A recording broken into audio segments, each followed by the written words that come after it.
बिस्मिल्लाहिर्रहमानिर्रहीम। अस्सलामु अलैकुम dear students, I hope you all will be fine बेटे। आज का जो बेटे हमारा टॉपिक है डेट इज लंग्स। ठीक है, ये बहुत ही इजी टॉपिक है, ठीक है, जिसे हम डिटेल में आज डिस्कस करेंगे। ठीक है, so let's start our today's lecture. Lungs, there is a pair of lungs in the thoracic cavity. ठीक है, हमारी थोरेसिक कैविटी के अंदर बेटे कितने लंग्स हैं? पेयर ऑफ लंग्स प्रेजेंट है, यानी 2 लंग्स हमारे थोरेसिक कैविटी में प्रेजेंट है। अब थोरेसिक कैविटी क्या है ये साथ ही मैंने मेंशन कर दिया है, बुक पे आप ही राइट कर लो। Thoracic cavity is the chest cavity that contain the lungs and heart. ठीक है, एब्डोमिनल कैविटी से ऊपर जो कैविटी है, ठीक है, उसे क्या कहते हैं? Chest cavity. ठीक है, जिसके अंदर बेटे लंग्स एंड हार्ट है। ठीक है, इसे आप क्या कहते हो? Thoracic cavity.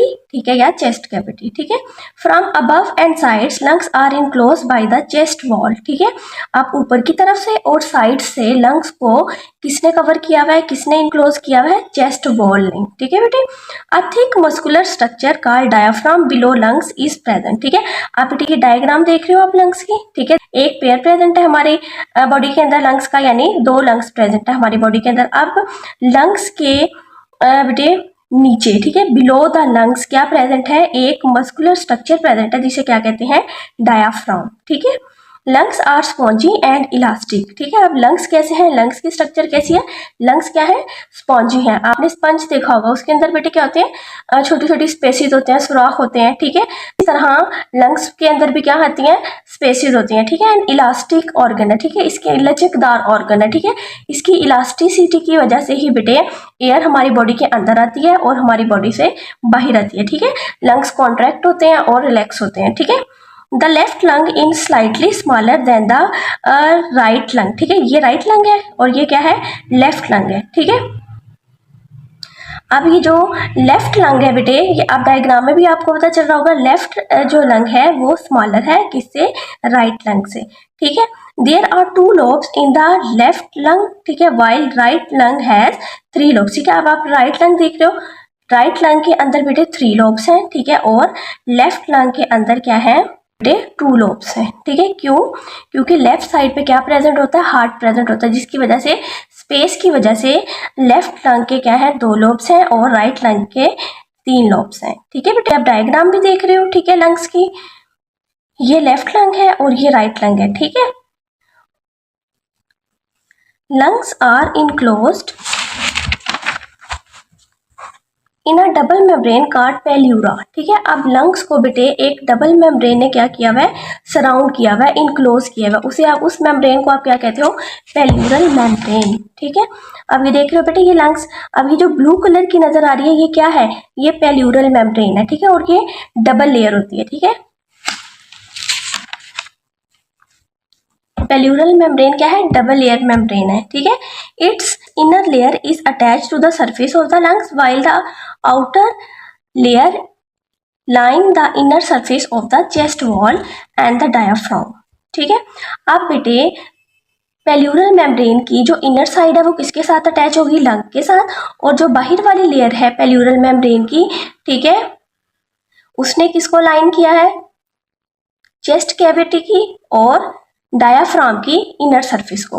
ठीक है, अब आप ये देखो डायग्राम के भी थ्रू कि जो प्लेयूरल मेम्ब्रेन की इनर साइड है, ठीक है, ये इनर साइड है, इसने किसको इनक्लोज किया हुआ है?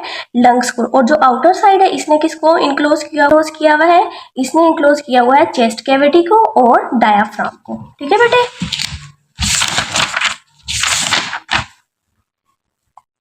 it contains a pleural fluid for reducing friction between lungs and the chest wall। ठीक है, अब प्लेयूरल मेम्ब्रेन में बेटे क्या होता है? प्लेयूरल फ्लूइड। ठीक है, जो क्या करता है?